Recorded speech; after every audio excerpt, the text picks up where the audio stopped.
Bom dia, minhas queridas, e no conteúdo de hoje vamos avaliar aqui de forma prática dois planos de treinos, aqui duas fichas de treinos e vão perceber os erros que estão nas mesmas. E a realidade é que isto acaba por ser transversal a muitas fichas de treino que acabam por ser fornecidas no ginásio.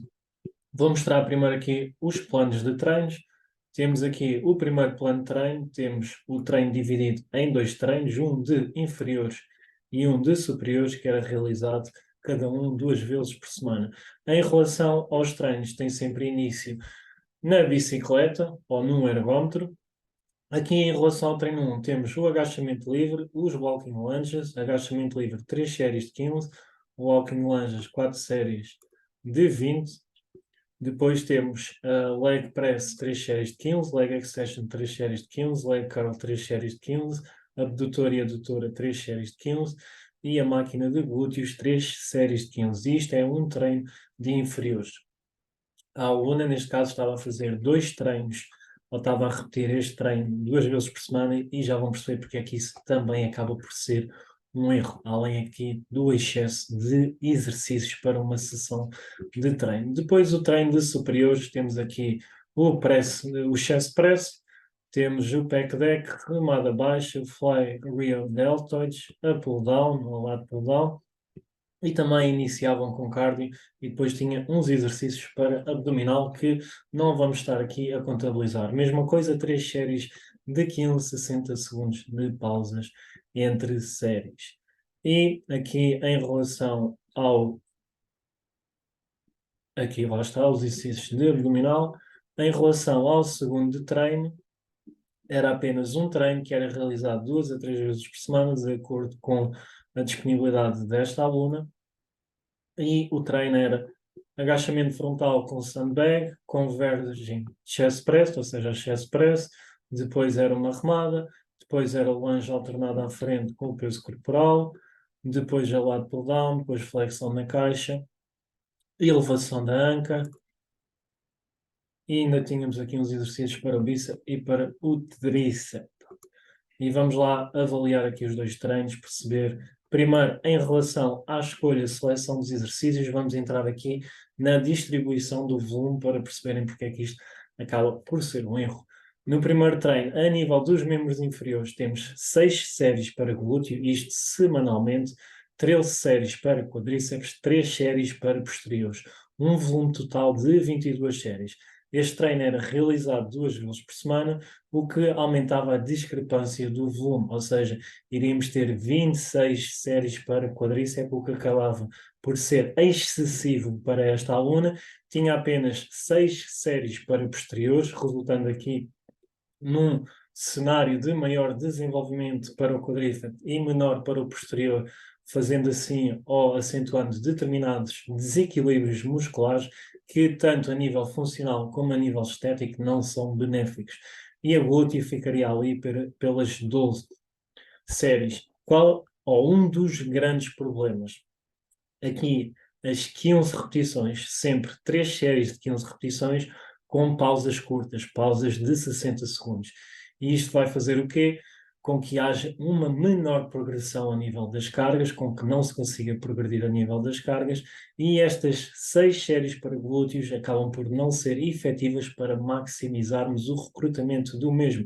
Isto porquê? Porque o glúteo acaba por ser um grupo muscular que necessita, além de um bom volume de séries distribuído entre o glúteo máximo e o glúteo médio, para o glúteo máximo, para conseguirmos maximizar o desenvolvimento do mesmo, temos que utilizar carga, temos que progredir na carga, seja a nível do agachamento, seja a nível do peso morto. Esta aluna nem sequer tinha aqui o peso morto como exercício, nem nenhuma das variações do peso morto. E o único exercício que tinha para posterior acabava por ser ali o leg curl. Isto ainda tinha aqui um maior, hum, fazendo uma maior discrepância até para o desenvolvimento do glúteo médio, que acaba por ser essencial para a execução correta e para a amplitude de determinados exercícios, como do agachamento, como em relação às passadas, ter um maior controle e não entrar com o joelho em valgo, ou seja, ali os joelhos em passadas,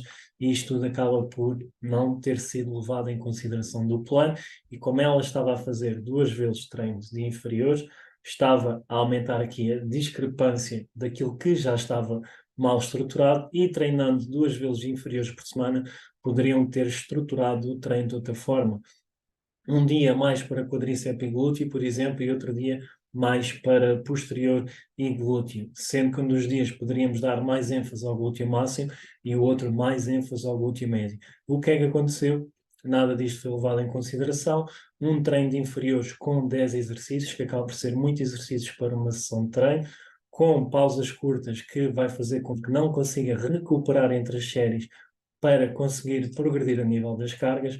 O descanso entre as séries é essencial para nós repormos as reservas de creatina fosfato, para repormos as reservas de glicogênio muscular, para não acumularmos ácido lático que vai impedir a contração muscular e o recrutamento das fibras musculares. E se não descansamos entre as séries, cada série seguinte acaba por estar comprometida. E, só para terem uma ideia, o objetivo da aluna não era desenvolver membros superiores e, no entanto, acabamos por ter aqui um volume total, ou seja, um volume semanal idêntico. Este volume semanal acaba por estar aqui errado, como ela fazia 2 vezes cada um dos treinos, o volume semanal acabava por estar nos 30 para membros superiores e nos 44 para membros inferiores. A seguir, aqui a avaliação do segundo treino, já vou explicar melhor a relação entre o volume e a intensidade para vocês perceberem a importância da carga, a importância da intensidade e porque é que estas pausas acabam por ser prejudiciais.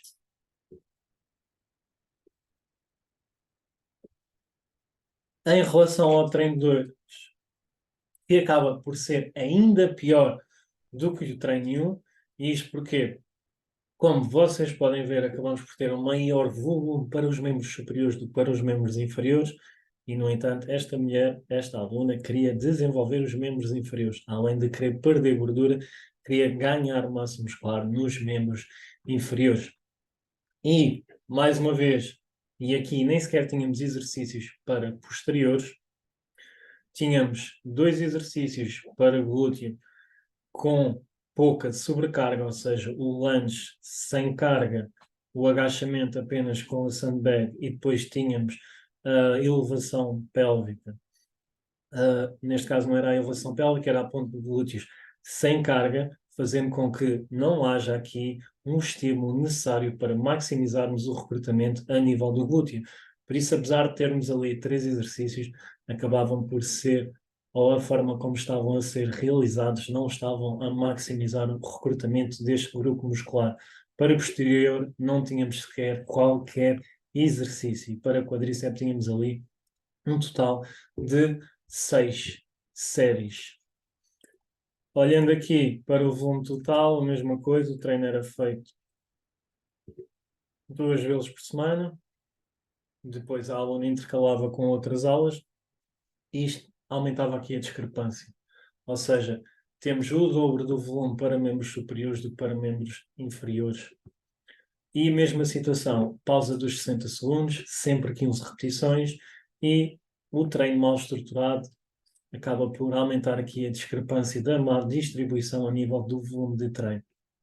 Em ambos os casos, não houve sequer aqui uma tomada de decisão sobre a ordem dos exercícios. Aqui no treino 2 tínhamos um exercício de pernas, depois tínhamos 2 exercícios para tronco, depois tínhamos um exercício de pernas, depois 2 exercícios para tronco e depois finalizava com 2 exercícios para braço. Não há qualquer preocupação em maximizar o recrutamento dos grupos musculares pretendidos, e mesmo aqui, quando olhamos para o treino 1, aquilo que parece que vemos é uma seleção e a ordem dos exercícios quase à toa. Começa aqui o agachamento livre bem ao início do treino, o aquecimento acaba por não ser o mais adequado, porque não vai favorecer aqui uma boa técnica a nível do agachamento. Deixaram a glute machine, ou seja, a máquina de glúteos, para o final do treino, quando poderia estar numa fase inicial do treino para maximizarmos aqui o recrutamento do mesmo. e aquilo que parece que fizeram foi que meteram a aluna a dar a volta às máquinas que havia no ginásio. Como disse, não existe aqui qualquer exercício relacionado com o peso morto, que acaba por ser um dos melhores exercícios. Não temos aqui elevação pélvica, que acaba por ser um excelente exercício para o desenvolvimento do glúteo. E os planos acabam por, tanto na seleção dos exercícios, como na ordem, como na distribuição do volume, como na manipulação das variáveis, para conseguirmos ter uma boa progressão a nível do treino, a nível das cargas. Nada disto acontece. Por isso, ambos os treinos não permitem uma progressão das cargas, ambos os treinos não permitem uma progressão de volume, porque o mesmo já é excessivo, foi aquilo que eu disse, a questão de serem muitos exercícios na mesma sessão de treino, o que faz com que as sessões depois fiquem muito longas e, como é óbvio, não vamos conseguir fazer as pausas adequadas, senão a sessão ainda vai ficar mais longa. E era preferível, lá está, com a escolha adequada e com a ordem dos exercícios, termos aqui uma estrutura de treino que permitisse uma progressão ao longo do tempo, tanto a nível da carga como a nível do volume. Ambos os treinos não vão levar a uma melhoria da performance e, consequentemente, não vão gerar os resultados pretendidos. E este tipo de treino, esta estrutura de treino, acontece com muitas fichas de ginásio. Por isso, atenção aqui a estes erros. Espero que o conteúdo de hoje sirva aqui para terem uma análise mais prática sobre os treinos, sobre os planos de treinos e conseguirem avaliar também o mesmo e analisar aquilo que estão a fazer.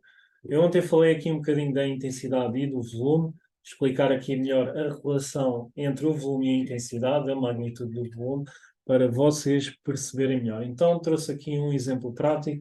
Basicamente, esta relação é as séries vezes as repetições vezes a carga utilizada, e vou pegar ali num dos exemplos, que era 4 séries de 15 repetições com 60 segundos de pausa. Como isto não permite uma progressão de cargas, vão realizar sempre o exercício com a mesma carga. Aqui nem especifiquei o exercício, dei só um exemplo para vocês perceberem. Então, no primeiro exemplo, temos 4 séries de 15 repetições com 10 kg. No segundo exemplo, temos uma série de 15 repetições com 10 kg, uma segunda série de 12 repetições com 15 kg, uma terceira série de 10 repetições com 20 kg e uma quarta série de 8 repetições com 25 kg. E o primeiro exemplo dá aqui uma tonelagem de 600 e o segundo exemplo dá uma tonelagem maior, de 730, sempre que utilizarmos mais carga. Como eu disse ontem, uma maior carga para determinado exercício vai permitir um maior recrutamento das fibras musculares, sobretudo das fibras tipo 2. E além disto, com um tempo de pausa maior, vai permitir que ao longo das semanas vamos transformar estas cargas. Vamos ter aqui depois 12,5, 17,5, 22,5, 27,5. Passado uma semana ou 2 semanas, vamos já fazer a primeira série com 15, a segunda já vamos estar nos 20, nos 25, nos 30 e assim progressivamente. Isto vai maximizar, sem termos a necessidade de estar a realizar mais exercícios, sentarmos a incorporar logo mais séries. A progressão de séries deve de vir quando existe aqui, ou quando atingimos o primeiro platô a nível das cargas, e depois deveremos trabalhar também com margens de repetições diferentes para irmos ultrapassando esses platôs ao longo do tempo. E com estas fichas de treino, isso acaba por não acontecer. Mesmo aqui neste exemplo inicial, no segundo exemplo, acabamos por ter uma magnitude da carga maior. Ao final do mês, esta diferença ainda vai ser maior. Mesmo que consigam progredir aqui 12,5 para os 15 e vai demorar mais tempo do que em baixo, a discrepância com o tempo vai sendo cada vez maior e lá está, maiores magnitudes de volume levam maiores recrutamento a nível muscular, que acaba por gerar aqui também melhores resultados. E isto é bastante importante. Se vocês querem ter resultados, vocês não podem pensar que só porque estão no ginásio, só porque estão a fazer determinados exercícios, que os resultados são garantidos. Não, tem que existir uma estrutura de treino, tem que existir uma estrutura de acordo com aquilo que são os objetivos, tem que existir uma estrutura pensada para a progressão no médio e longo prazo, ou seja, para que exista aqui a progressão a nível do treino e para que o mesmo, com o tempo, vá apresentando um estímulo maior e necessário para que haja a evolução, seja da performance e, consequentemente, seja do físico, e com isto vocês consigam atingir os vossos resultados.